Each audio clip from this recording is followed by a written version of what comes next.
Un grand merci aux tipeurs qui financent les vidéos. Cette chaîne ne peut exister que grâce à votre soutien, dont j'aime et commentaires. Bon visionnage. Salut à tous, c'est le fils de Bulle. Bon, sur la chaîne on parle de bande dessinée. Afin de légitimer cette pratique, certains la font remonter au Moyen-Âge, voire à la préhistoire pour les plus courageux. On va pas revenir sur le sujet, mais c'est évidemment une absurdité. Par contre, il existe bel et bien un art qui lui peut être assimilé à cette période, ou au moins à celle de l'Antiquité, contrairement à la BD. Cet art, vous le connaissez tous. Vous le voyez tous les jours sans même y faire attention, en vous promenant ou en prenant les transports en commun. Il fait maintenant partie du décor urbain. Cet art, c'est celui de la détérioration des biens publics. Je veux bien sûr parler du graffiti. Ce que je vous propose, c'est qu'on en discute un peu tous ensemble. Je vous attends en commentaire. Mais avant, générique. Oh, les beaux dessins que t'as fait des beaux dessins. Lisez des BD, faites je ne sais quoi, mais... J'ai horreur de ça. Plouf, plouf, flaou. La BD n'est plus ce qu'elle est. Je suis un perdant magnifique. T'as envie de faire de la bande dessinée, t'en fais, c'est tout. Article 322-1 du Code pénal, la destruction, la dégradation et la détérioration d'un bien appartenant à autrui est punie de 2 ans d'emprisonnement et de 30 000 € d'amende, sauf s'il n'en est résulté qu'un dommage léger. Le fait de tracer des inscriptions, des signes ou des dessins sans autorisation préalable sur les façades, les véhicules, les voies publiques ou le mobilier urbain est puni de 3 750 € d'amende et d'une peine de travail d'intérêt général lorsqu'il n'en est résulté qu'un dommage léger. Pratiquer le graffiti, c'est pas anodin et ça peut coûter cher. Et je parle pas ici seulement de prison et d'amende salée, il arrive aussi parfois qu'il puisse coûter la vie. Mais ça on en reparlera un peu plus tard dans la vidéo. Moi, je suis pas un tagueur, et je suis d'ailleurs assez éloigné de ce monde. Ce qui m'a rendu curieux et qui m'a fait voir la pratique sous un autre angle, c'est ma rencontre au BD Comic Strip Festival de Bruxelles avec Benoît Carbonel. Ce dernier réalisait au sein du festival une fresque en live afin de promouvoir sa bande dessinée, Cool Parano, un testament graffiti. Une BD parue en 2021 aux éditions Même Pas Mal. Je suis repassé plusieurs fois pour constater l'avancement de la fresque, j'ai lu sa bande dessinée et fatalement, poussé par la curiosité, je suis allé lui poser quelques questions. Ma première question était bien sûr de comprendre ce qui pouvait bien pousser des gens à aller écrire leur nom sur des murs ou des rames de métro. C'est une histoire de compétition en fait, tous ces tags, ces graffitis qui s'étalent de partout, c'est des destinés qu'à parler aux autres taggeurs, aux autres graffeurs, aux gens qui connaissent le milieu. C'est pas particulièrement pour embêter les gens, même si ça peut. C'est vraiment une compétition sans fin. Savoir qui écrira son nom le plus gros au-dessus des autres, le plus possible. Ainsi, le graffiti est une sorte de concours de phallus entre initiés, une pratique qui ne parle qu'aux gens qui la pratiquent. Un graphe, c'est un message, c'est dire aux autres graffeurs « Eh les gars, vous avez vu, je suis le premier à avoir écrit mon nom ici ». Et c'est tout. Les meilleures places, bien sûr, sont les endroits qui offrent le plus de visibilité, et donc les endroits qu'il est naturellement le plus compliqué de graffer. Vu les peines encourues, le tag se doit d'être fait de manière rapide et discrète, dans le dos des passants et des policiers, très souvent la nuit. C'est une simple question d'ego et d'adrénaline. Le plus étonnant, je trouve, c'est que le graffiti est un art qui ne contient pas de message. Et des gens disent qu'écrire sur le mur, son nom sur le mur, c'est déjà un message pour dire qu'on existe. À la base, c'est ce qui se passait aux États-Unis. Les gens faisaient circuler leur nom de quartier en quartier en utilisant le métro de New York pour le faire connaître au plus grand nombre, mais c'était aussi pour une manière de dire qu'ils existaient dans une ville qui était complètement en déshérence et dans une société capitaliste exacerbée. Ce n'est pas sans me rappeler les fameux « on est là » des rappeurs. Ouais, on est là, on est là. Et c'est pas qu'une simple coïncidence, puisque le graffiti est lié à la culture hip-hop. Pour rappel, le hip-hop est une culture de partage qui prône la bienveillance et l'inclusion.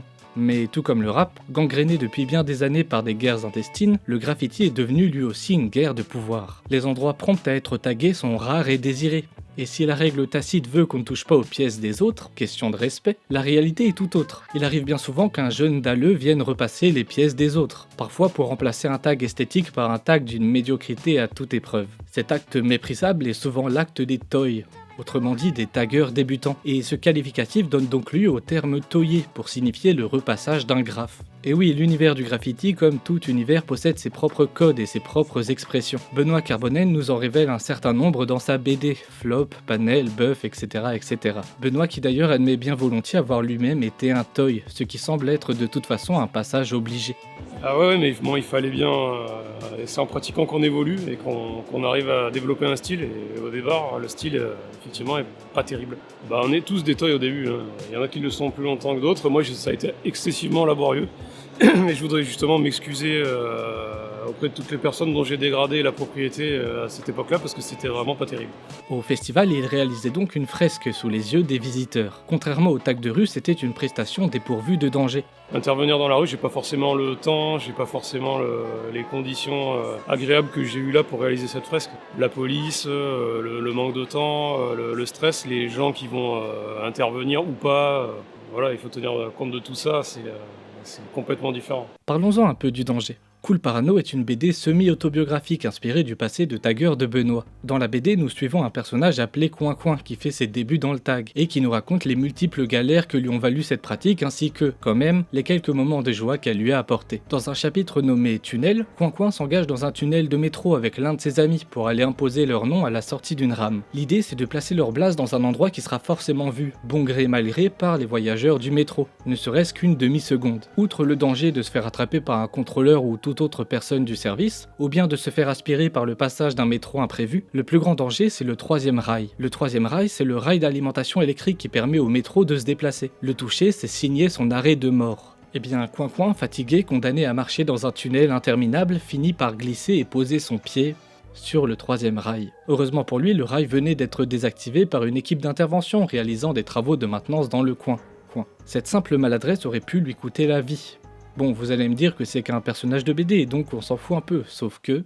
Oui, je marche dessus, oui, c'est véridique, j'ai eu la chance qu'il soit désactivé à ce moment-là.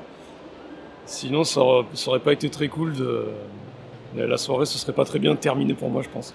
J'ai pas grand chose à raconter à propos de la forme de la BD, si ce n'est que ces références underground s'associent parfaitement avec le sujet. La narration est maîtrisée de bout en bout, alternant les passages explicatifs et les morceaux biographiques, nous permettant à la fois de comprendre le sujet grâce au côté documentaire, et de le vivre grâce au côté, disons, fictionnel. C'est une BD que je vous recommande fortement, d'autant plus si, comme moi, vous débarquez de nulle part. Je vous mets un lien d'affiliation en description pour que vous puissiez à la fois soutenir l'auteur et votre serviteur. La force de la BD, c'est qu'elle propose aussi plusieurs questionnements sur la pratique et sur son rapport à l'art et à la justice. Parce que c'est surtout ça, Cool Parano. C'est pas un livre à la gloire du tag qui cherche à promouvoir la destruction des biens publics. C'est plutôt une réflexion sur la pratique elle-même, sur ses causes et surtout ce qu'elle engendre. Pour moi, le graffiti, c'était, on va dire, 40% de côté agréable et 60% de parano. Et moi, j'étais particulièrement parano. Certains le sont beaucoup moins, sont beaucoup plus téméraires, mais c'était pas mon cas. Pourquoi j'ai arrêté? De multiples raisons. L'ennui, principalement le fait que ce soit assez répétitif au bout d'un moment. Moi je tournais en rond, j'en avais marre, je traînais tout le temps avec les mêmes personnes qui parlaient toujours des mêmes choses, des mêmes histoires. C'était un truc qui tournait assez en rond et du coup j'ai eu envie de passer à autre chose et puis j'estimais que j'avais peut-être des choses plus intéressantes à raconter de par la pratique du dessin que ce que je faisais en graffiti. Pour conclure cette petite vidéo, j'aimerais vous lire un extrait du bouquin. Cette obsession autour de l'hygiénisme mural est drôle. Selon l'adage populaire, le graffiti salit les murs, comme si un mur était intrinsèquement propre et sa détérioration imputable au seul graffiti. Qu'est-ce qu'un mur sinon un millefeuille chimique? Plâtre, béton, peinture au plomb, glycéro, acrylique, auquel on rajoute rouille, infiltration, lézard, amiante, colle, particules fines, urine, usure due au temps. Assez de sottises. Le souci est avant tout d'ordre esthétique et moral. Les taggeurs aiment les murs non entretenus car leurs signatures y tiendront plus longtemps. Les tags agissent en révélateurs ultimes de la dégradation de la qualité de vie. Un mur en ruine est anonyme. Taguer il hurle sa décrépitude aux yeux du monde. C'est un art brut, populaire et profane, vu qu'il n'est pas nécessaire d'avoir la moindre formation ou connaissance pour pouvoir le pratiquer. Ce qui est beau dans le graphe, c'est la spontanéité et la multitude de façons d'atteindre le même but, écrire son nom.